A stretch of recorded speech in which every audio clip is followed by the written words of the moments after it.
បាទជ្រាបសួរបងប្អូនអរគ្នាចឹងក្នុងវីដេអូនេះខ្ញុំចង់និយាយអំពីeffect ចឹងនិយាយពី effect cell មិនជា effect សម្លៅeffect សំឡេងណា effect cell តែសារតែខ្ញុំមិនអាចបរៀនប្រាប់ពីក្បួនទាំងអស់បានប៉ុន្តែខ្ញុំនឹងព្យាយាមបង្ហាញអំពីគោលការណ៍ជារួមដែលបងប្អូនអាចយកវាមកប្រើបាននៅក្នុងការធ្វើ cell នៅក្នុងកម្មវិធី cartoon ក៏ដូចជាកម្មវិធីកាត់តវីដេអូផ្សេងអញ្ចឹងខ្ញុំសូមបបាយជាពីរទី1គឺយើងយក effect ហ្នឹងយកមកប្រើនៅក្នុង cartoon ហើយទី2គឺយើងយក effect ហ្នឹងយកទៅប្រើនៅក្នុងកម្មវិធីកាត់តឬកម្មវិធី editor ដូចជា CapCut Premiere Wondershare ជាដើមអញ្ចឹងយើងមានពីរជម្រើសហ្នឹងនៅក្នុងការប្រើប្រាស់ effect cell នៅក្នុងការប្រើប្រាស់ហ្នឹងគឺយើងប្រើក្បួនទាំងពីរហ្នឹងអញ្ចឹងបងប្អូនអ្នកនេះចង់ប្រើមួយណាក៏បានដែរក៏ប៉ុន្តែជាភាពងាយស្រួលបងប្អូនគួរតែប្រើវានៅក្នុងកម្មវិធី CapCut ទៅកម្មវិធី CapCut ឬក៏កម្មវិធីអីផ្សេងទៀតវាស្រួលប្រើជាងដែលយើងយកណាយើងយកeffect ហ្នឹងទៅប្រើនៅក្នុងកម្មវិធី cartoon ពីព្រោះវាត្រូវការ process ច្រើនប៉ុន្តែខ្ញុំនឹង break down ខ្ញុំនឹងព្យាយាមបំបែកនៅ process ហ្នឹងដើម្បីឲ្យបងប្អូនអរគ្នាហ្នឹងបានដឹងហើយចេះប្រើបងប្អូនគ្នាយល់អំពីគោលការណ៍នៃការប្រើវាបងប្អូនគ្នាអាចបំបែកបានហើយនៅក្នុងការដាក់ cell ដាក់ឆោពន្ធរាំងសីនៅលើទេវតាលើ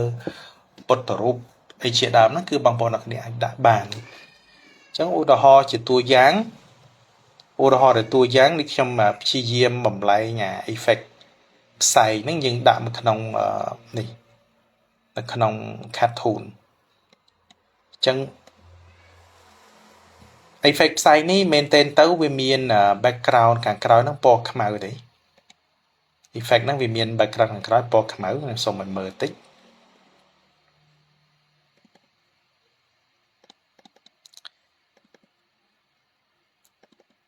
ផ្សែង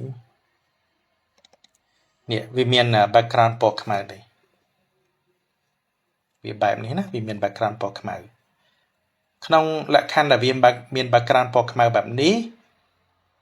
ប្រសិនបើយើងប្រើកម្មវិធី CapCut គឺយើងអាចផ្ដាច់ពណ៌ខ្មៅបានដោយស្រួលដែលយើងប្រើជាមួយនឹង blend mode តែណាយើងផ្ដាច់ពណ៌ខ្មៅបានដោយស្រួលប៉ុន្តែប្រសិនបើបងប្អូនអរគ្នាចង់ទាញវាយកទៅប្រើនៅក្នុងកម្មវិធី cartoon គឺវាអត់មាន feature blend option សម្រាប់ផ្ដាច់ពណ៌ខ្មៅនឹងចេញទេអញ្ចឹងគឺវាមានលក្ខណៈលំបាកណាវាមានលក្ខណៈលំបាកបើបងប្អូនចង់និយាយធ្វើបែបនេះ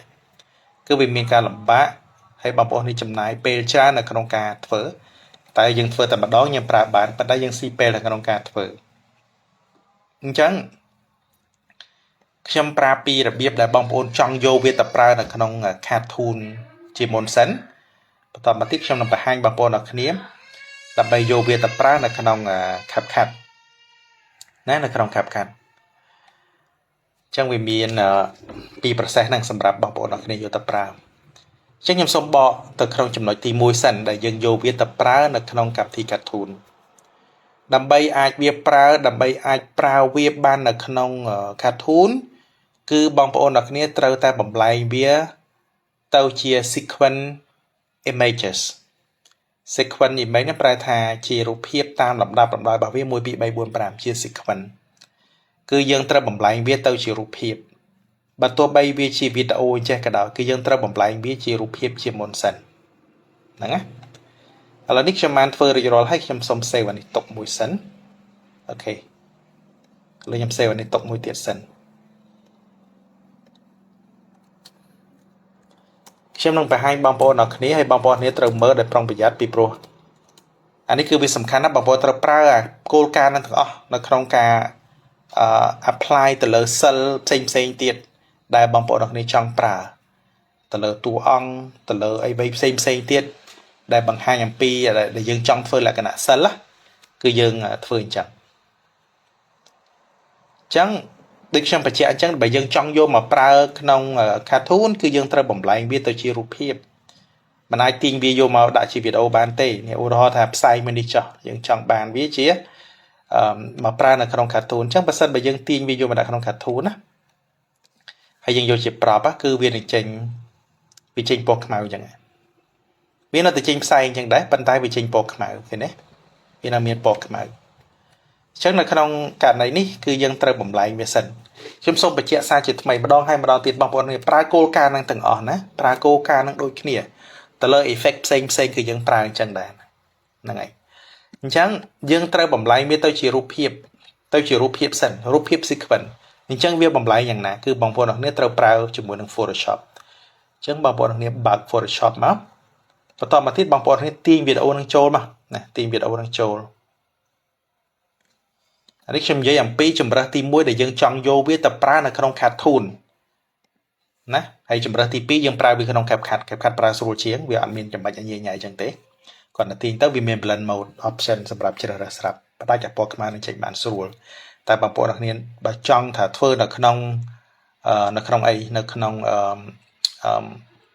cartoon គឺបងប្អូនគ្នាត្រូវតែផ្ដាច់វាទៅជា transparent សិនណា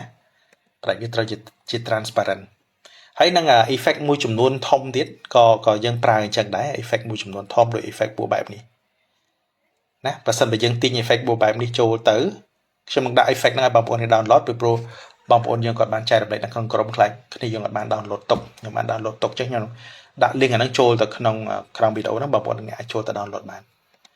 អានេះបើយើងទាញចូលក៏វានឹងចេញពណ៌ខ្មៅដែរណា effect នេះណា effect នេះគឺវាចេញពណ៌ខ្មៅដូចគ្នាអញ្ចឹងយើងត្រូវផ្ដាច់អាហ្នឹងពណ៌ខ្មៅនឹងត្រូវផ្ដាច់អាហ្នឹងចេញអញ្ចឹងប្រើគោលការណ៍ដូចគ្នាទាំងអស់គឺយើងត្រូវប្រើជាមួយនឹង Photoshop ណាខ្ញុំសូមបញ្ជាក់ភាសាទៀតត្រូវប្រើជាមួយ Photoshop ដើម្បីផ្ដាច់វាទៅជារូបភាពអញ្ចឹងនៅពេលដែលវាចូលមកក្នុងPhotoshop ក៏វានៅតែជារូបភាពនៅតែជាវីដេអូដែរអញ្ចឹងបងប្អូននេះត្រូវបើក timeline វាសិនដើម្បីបើក timeline បានបងប្អូនគ្នាចូលទៅក្នុង window បន្តមកទៀតបងប្អូនគ្នាឃើញពាក្យថា timeline ឃើញទេចឹងនៅក្នុង timeline នេះបងប្អូនគ្នាត្រូវកាត់ផ្នែកវីដេអូនេះទៅជាផ្នែក frame by frame ណាត្រូវកាត់វាជា frame by frame ចឹងកាត់ frame by frame យ៉ាងណាគឺបងប្អូន select លើវាមកបន្តមកទៀតបងប្អូនអូសទៅមួយ frame ណាអានេះមានប្រហែល frame យើងអូសប៉ុណ្ណឹងនេះរៀងច្រើនដែរយើងកាត់វាមួយឃើញទេអូសទៅមួយ frame កាត់វាមួយឃើញទេអូសមួយកាត់វាចឹងវាយូរនេះខ្ញុំធ្វើឲ្យមើលចោះ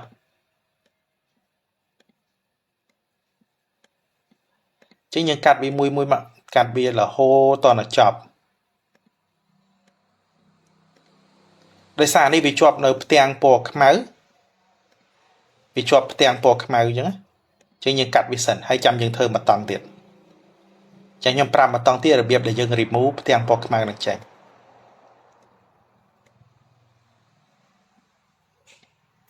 ហ្នឹងហើយបងប្អូនអរគ្នាយើងកាត់វាតទៅអស់ដោយសារនេះវាវែងពេកខ្ញុំបើចំណាយពេលកាត់វាអាចចំណាយពេលយូរឥឡូវខ្ញុំដាក់ថាយើងកាត់អានេះ20 frame ណា20 frame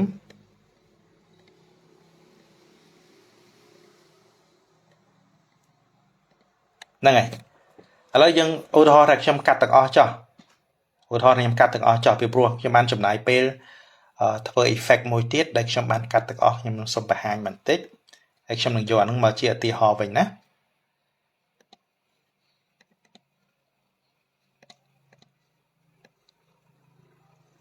អូខេខ្ញុំបើកអានេះមក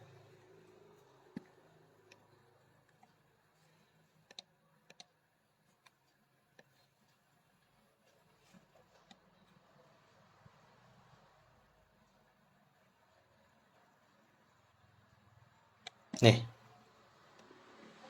អានេះខ្ញុំបានកាត់រួចហើយវិញវាកាត់ចេញវាចេញផ្សែងកាត់ពណ៌ខ្មៅនេះចេញទាំងអស់ហ្នឹងណាអញ្ចឹងវីដេអូវានៅខាងក្រោមតាមលំដាប់អញ្ចឹងវាអត់ឡូតនេះមើលនៅក្នុងនេះក៏បានដែរអូខេអញ្ចឹងយើងនឹងធ្វើបែបហ្នឹងព្រោះនេះខ្ញុំធ្វើរួចហើយអានេះខ្ញុំធ្វើឧទាហរណ៍ឥឡូវយើងទៅមើលកន្លែងឧទាហរណ៍សិនអញ្ចឹងនៅកន្លែងឧទាហរណ៍នេះយើងកាត់ទៅវាចេញមកនៅក្នុង layer ណាបងប្អូនទាំងនេះ នៅពេលដែលយើងកាត់មកគឺវាចេញនៅលើផ្នែកនៅក្នុង layer របស់យើងវាចេញជា layer ផ្នែកមួយតើណាវាចេញជា layer មួយដែលយើងបានកាត់ហើយអញ្ចឹងបងប្អូនខាងនេះព្យាយាមកាត់វា frame by frame ទាំងអស់តើណា frame by frame ទាំងអស់ហ្នឹងហើយ frame by frame ទាំងអស់មកខ្ញុំសូមបិទនេះបន្តិចសិនខ្លាចបងប្អូនអ្នកគ្នាអត់ទាន់ខ្ញុំព្យាយាមបើកកណាផ្សេងមួយទៀតដើម្បីបង្ហាញណាឥឡូវខ្ញុំសាកបើកអានេះសិនណា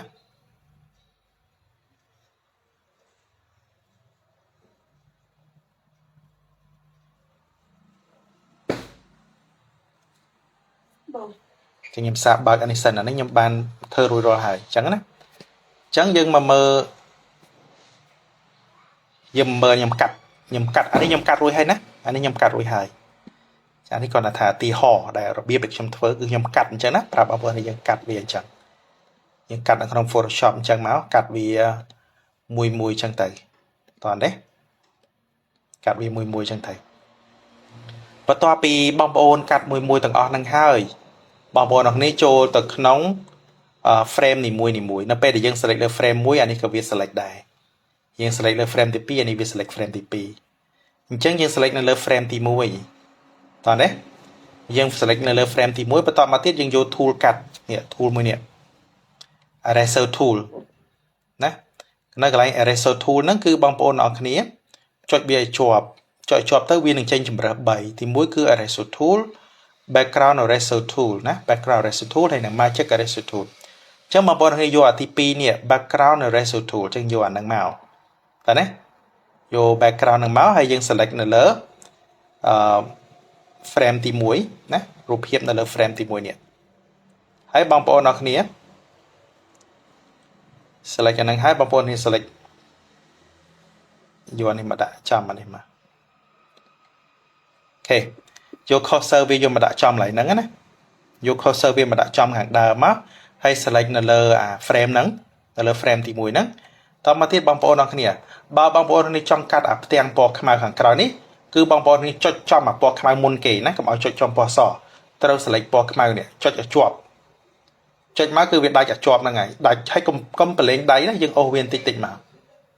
តើណាយើងចុចឲ្យជាប់យើងអូសវាមកអញ្ចឹងវាកាត់យកតែពណ៌ខ្មៅទេតើណាគេវាកាត់យកពណ៌ខ្មៅអញ្ចឹងនៅកន្លែងនេះវាកាត់សល់យើងសេរីវាបន្តិចទៀតនេះនេះអីនេះយើងសេរីវាបើយើងមើលវាជាក់ស្ដែងតែវាកាត់ស្អាតអត់បើកាត់មិនស្អាតយើងសេរីម៉ៅវាចំគេវាកាត់យកតែផ្ទាំងពណ៌ខ្មៅទេណាអញ្ចឹងពណ៌សវាអត់កាត់ទេអ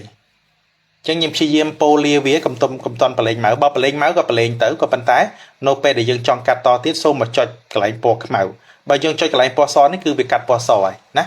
អញ្ចឹងអាហ្នឹងគឺវាកាត់ពណ៌សវាយកពណ៌សទាំងអស់អញ្ចឹងខ្ញុំ undo មកវិញ Ctrl Z ឲ្យណោះមិនអានេះមកវិញចឹងអានេះខ្ញុំ undo នេះមកអូខេខ្ញុំ undo នេះចុច edit តមកទៀត undo background eraser ណាអញ្ចឹងយើងចង់កាត់វាយកតែពណ៌ខ្មៅទេអញ្ចឹងយើងចុចពណ៌ខ្មៅជាប់ហើយយើងកាត់វាឲ្យស្អាតណាប៉ូលាវាឲ្យស្អាតផង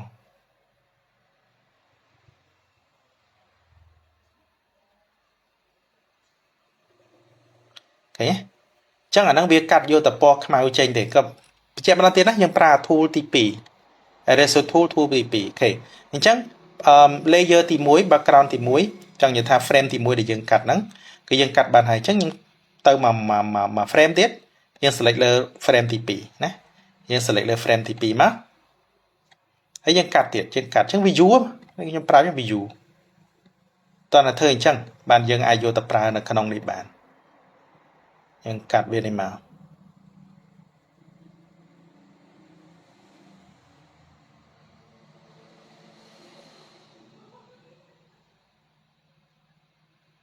អូខេកាត់វាស្អាតមកមើលស្អាតណាកាត់វាស្អាតអូសវាកុំតន់ប្រឡែងមកអូសវាស្អាតមើលឃើញតែផ្ទាំងខាងក្រោយវាអស់ពណ៌ខ្មៅហើយអានឹងចាំប្រឡែងនេះនៅគៀននេះនៅមានទៀតឃើញទេ នៅគៀននឹងនៅមានទៀតបើយើងកាត់វាមិនទៅយើងយក tool ទី1វិញនេះ eraser ទី1យកមកលុបវាមកអូខេមកលុបវាអស់ទៅហើយនៅពេលដែលយើងត្រូវការទៀតយើងយក tool ទី2យកមកកាត់មកអាហ្នឹងឯងយើងធ្វើអញ្ចឹងរបៀបដែលវាជាប់ផ្ទាំងពណ៌ខ្មៅ effect ដែលមានផ្ទាំងពណ៌ខ្មៅមិនមែនផ្ទាំងពណ៌ខ្មៅសូម្បីផ្ទាំងពណ៌ខៀវក៏យើងកាត់បានដែរណាយើងកាត់បានដែរអញ្ចឹងយើងធ្វើអញ្ចឹងមកទាំងអស់មកធ្វើអញ្ចឹងមកទាំងអស់មកបងប្អូនគ្នាធ្វើអញ្ចឹងមកទាំងអស់ណាតដល់ផ្ទាំងអស់ហើយអស់ផ្ទាំងយ៉ាងហើយនេះខ្ញុំធ្វើបានអស់យ៉ាង10000នេះវិញខ្ញុំបានធ្វើអស់ហើយណាយើងបានធ្វើអស់ហើយធ្វើអញ្ចឹងបន្ទាប់មកទៀតបងប្អូនអរគ្នាបងប្អូននេះបើកកន្លែង layer យើងមកបើកកន្លែង layer យើងឃើញថានៅពេលដែលយើងបានកាត់ផ្ទាំងវាខាងក្រោយទៅគឺវាសអស់ហើយណានេះនៅក្នុង layer គឺវាសអស់ហើយប៉ុន្តែវាជាប់ជាវីដេអូអញ្ចឹងយើងត្រូវ rasterize វាទៅជា image វិញ rasterize ហ្នឹងត្រូវជា image វិញអញ្ចឹងបងប្អូន right click លើវាបងប្អូននេះយកពាក្យថា rasterize តែបងប្អូនអរគ្នាចង់ធ្វើវាច្រើនអញ្ចឹងបើវាមានច្រើន layer យើងអាច select ទាំងអស់អញ្ចឹងក៏បានដែរយើងចុច control ហើយនឹង shift ចុច select ខាងក្រោមនេះមួយមកហើយយើងចុច control ហើយ shift hold ឲ្យជាប់កាន់ឲ្យជាប់ហើយយើងចុចខាងលើនេះចុចខាងលើនេះមួយទៀតមកអញ្ចឹងវានឹង select រុញពីក្រោមឡើងទៅដល់លើចំណុចដែលយើងបានចុចចុងក្រោយហ្នឹងគឺវា select យកទាំងអស់តោះណាហើយយើង right click លើហ្នឹងមកហើយយើងយកពាក្យថា rasterize layer អញ្ចឹងវានឹងផ្ដាច់ចោលទាំងអស់ផ្ដាច់វីដេអូចោលទាំងអស់អូខេអញ្ចឹងកន្លែងហ្នឹងយើងធ្វើអញ្ចឹងវាលឿនតែកន្លែងនេះដោយសារខ្ញុំធ្វើឧទាហរណ៍ប្រាប់បងប្អូនអរគ្នាបានតែ2អញ្ចឹងខ្ញុំសូម rasterize តែ2នេះទេអូខេអញ្ចឹង rasterize បានហើយឥឡូវខ្ញុំបកមកអ្វីដែលខ្ញុំបានធ្វើហើយពីព្រោះខ្ញុំអត់ធ្វើនេះទេវា CPU ណាអញ្ចឹងខ្ញុំសូមបកនេះដែលខ្ញុំបានធ្វើហើយខ្ញុំបាន rasterize វាអស់ហើយនេះ rasterize វាអស់ហើយអញ្ចឹងវីដេអូក៏វាបានមកដែរឃើញទេតែអាខ្លះវានៅជាប់វាមិនទាន់ស្អាត 100%ចឹងបងប្អូនអរគ្នាព្យាយាមប៉ូលាវាឲ្យស្អាតនៅពេលដែលកាត់ផ្ទាំងនឹងចេញណាកាត់ផ្ទាំងនឹងចេញយើងត្រូវប៉ូលាវាឲ្យស្អាតមកអូខេអញ្ចឹងនៅពេលដែលបានហើយប៉ុណ្្នឹងមកគឺទាំងអស់ហ្នឹងគឺវាស្ថិតនៅក្នុង folder ហ្នឹងណានៅក្នុង folder ហ្នឹងអញ្ចឹងយើងគ្រាន់តែ save វាជា PSD មកបានហើយតើណាអញ្ចឹងយើង right click យើងបាច់ចាំ right click ក៏បានយើងចូលទៅ file យើងយកពាក្យថា save asអញ្ចឹងខ្ញុំសូមដាក់លេខប្រហែលដាក់ទៅខ្ញុំដាក់ example ខ្ញុំដាក់ example 1អូខេហើយយើងឈ្មោះវាដាក់អញ្ចឹងតទៅមកយើងយកពាក្យ save as type យើងយក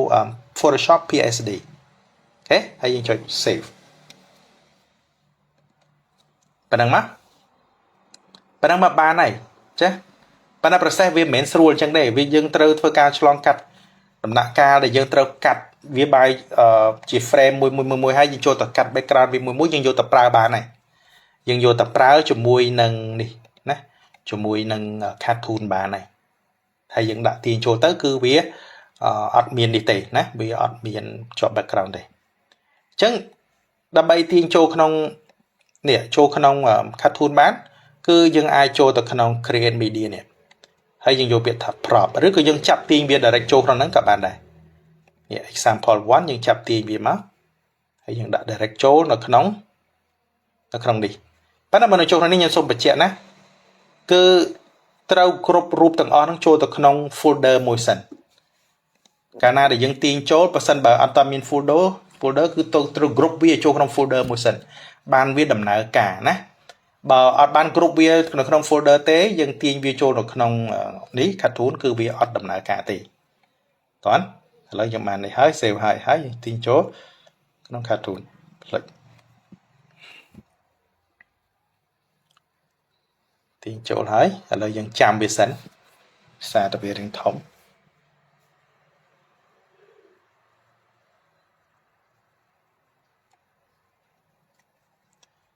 ចេញមកទេចេញមកហើយដល់ពេលដែលយើងទាញចូលនៅក្នុង cartoon វាចេញមកអញ្ចឹងវាឲ្យជ្រើសរើសអញ្ចឹងណាអញ្ចឹងយើងយកពាក្យថា prop អញ្ចឹងយើងចាំវាបន្តិចសិនទៅដោយសារតែវាធំហើយច្រើនរូបភាពច្រើនចូលរយរូបភាពអញ្ចឹងបានជាគ្នាយើងធ្វើឲ្យវាតឹងឲ្យ load ចេញវាដោយសារអញ្ចឹងដោយសារតែយើងដាក់ effect វាខ្លាំងពេកអញ្ចឹងមកខ្ញុំអត់ចង់ឲ្យបងប្អូនគ្នាជួអាហ្នឹងយកមកប្រើនៅក្នុងហ្នឹងទេយើងប្រើនៅក្នុង CapCut ទៅ blending ស្រួល blending គឺវាស្រួលប្រើយើងស្រួលប្រើ mask ប្រើអីប្រើស្រួលជាងប្រើនៅក្នុងនេះអញ្ចឹងណាហើយកុំព្យាយាមប្រើក្នុងនេះឲ្យវាតឹងខ្លាំងប៉ុន្តែខ្ញុំគ្រាន់តែបង្ហាញថា ការងារយើងអាចធ្វើអញ្ចឹងបានព្រោះនេះវាធំប៉ុន្តែការងារស្រួលទៀតដូចយើងដាក់សិលយើងដាក់សិលក៏យើងប្រើក្បួនហ្នឹងដែរណាប្រើសិលក៏យើងប្រើក្បួនហ្នឹងដែរចាំមើលខ្ញុំនឹងបង្ហាញបន្តទៀត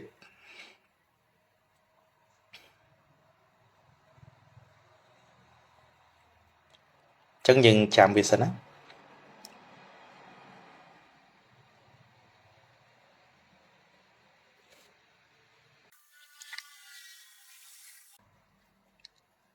អូខេឥឡូវវាមកហើយ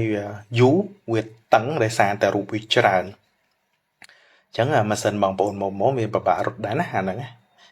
ហ្នឹងហើយបាទរត់ចឹងបងប្អូនពិចារណាទៅប៉ុន្តែយើងនេះជាមេរៀនគាត់ណាប្រាប់គាត់នេះវាយូរវាតឹងយើងត្រូវចាំវាអញ្ចឹងដល់ពេលដែលវាលោតបានចេញមកអញ្ចឹង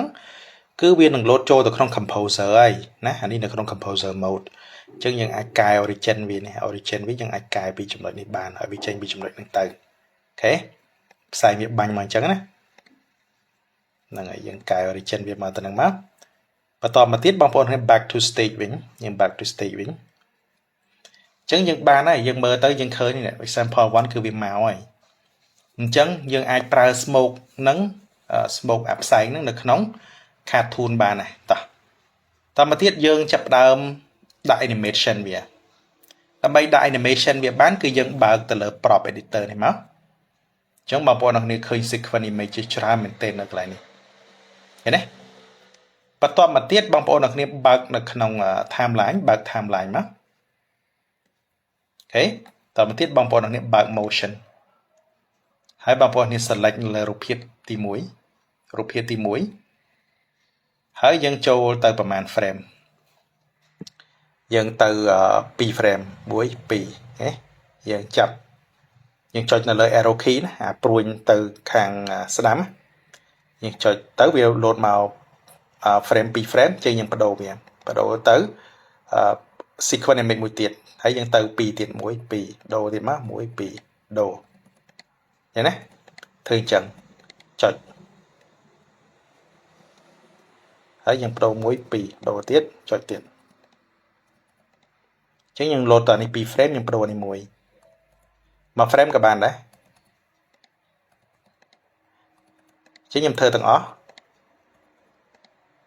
ឃើញទេអ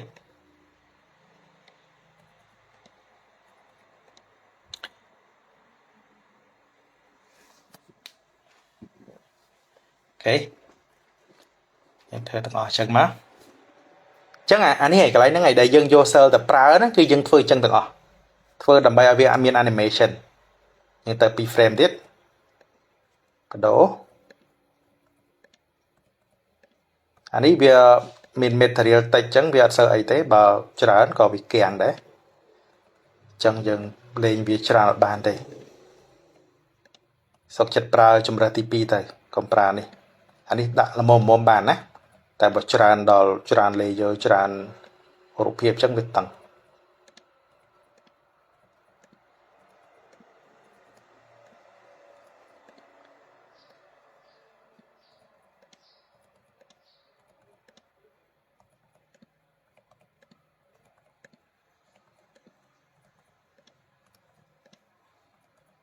អូខេដាក់អស់ចឹងមក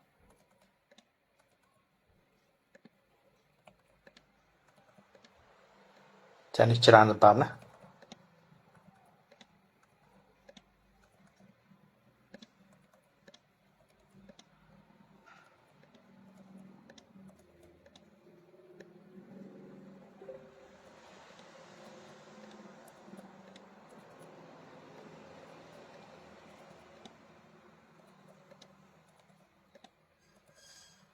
អូខេដាក់វាអស់មកនៅច្រើនទៀតចូល100អានេះខ្ញុំធ្វើនៅមួយថ្ងៃដែរណាដើម្បីបង្ហាញសុខចិត្តអង្គុយធ្វើដើម្បីបង្ហាញឲ្យឃើញ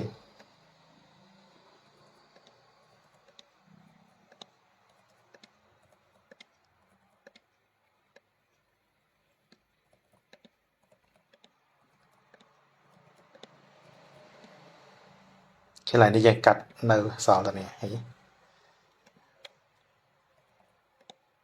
ទៅសិនណា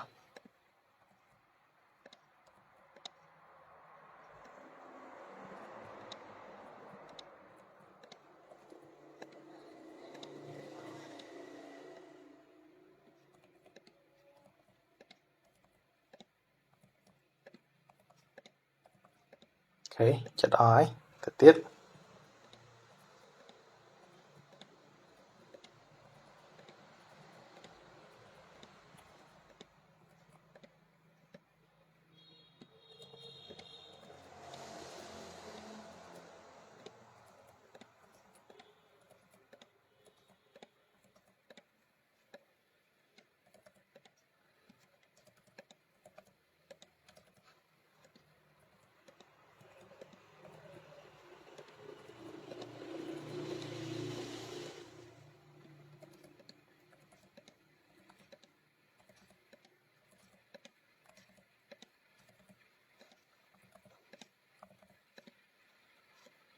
អូខេចិត្តអស់ហើយ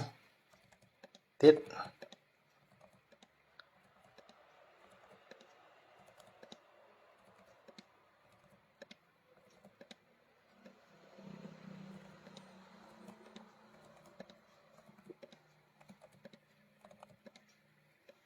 ខេអស់អញ្ចឹងយើង end frame ប៉ុណ្ណឹងមក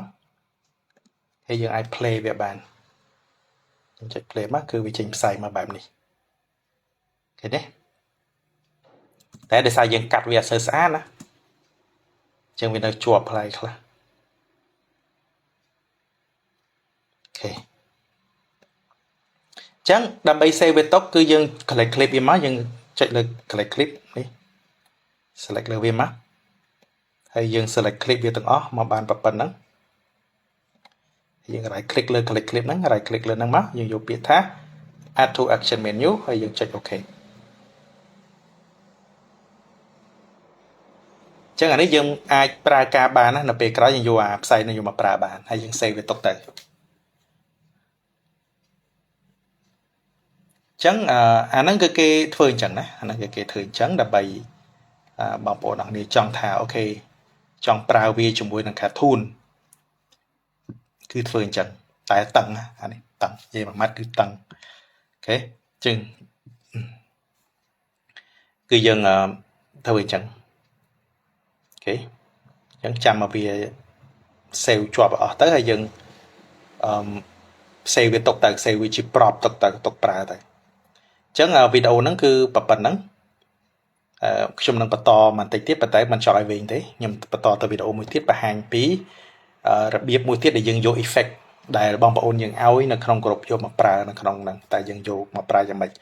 ចង់បញ្ជាក់ប្រាប់បងប្អូនអរគ្នាថាយើងប្រើគោលការណ៍ដូចគ្នានៅក្នុង cartoon គឺយើងត្រូវឆ្លងកាត់ Photoshop ហើយយើងយកមកប្រើដូចគ្នាគឺយើងប្រើជា sequence images អូខេអញ្ចឹងសង្ឃឹមថាបងប្អូនអរគ្នាយល់ហើយខ្ញុំនឹងបង្ហាញបន្ថែមទៀតហើយនឹងបន្ថែមទៀតដើម្បីបងប្អូនយល់អំពីការប្រើប្រាស់ effect cell ទាំងអស់ហ្នឹងនៅក្នុងខ្សែវីដេអូរបស់បងប្អូនអរគ្នាអរគុណច្រើនជួបគ្នានៅវីដេអូបន្តបាយបាយ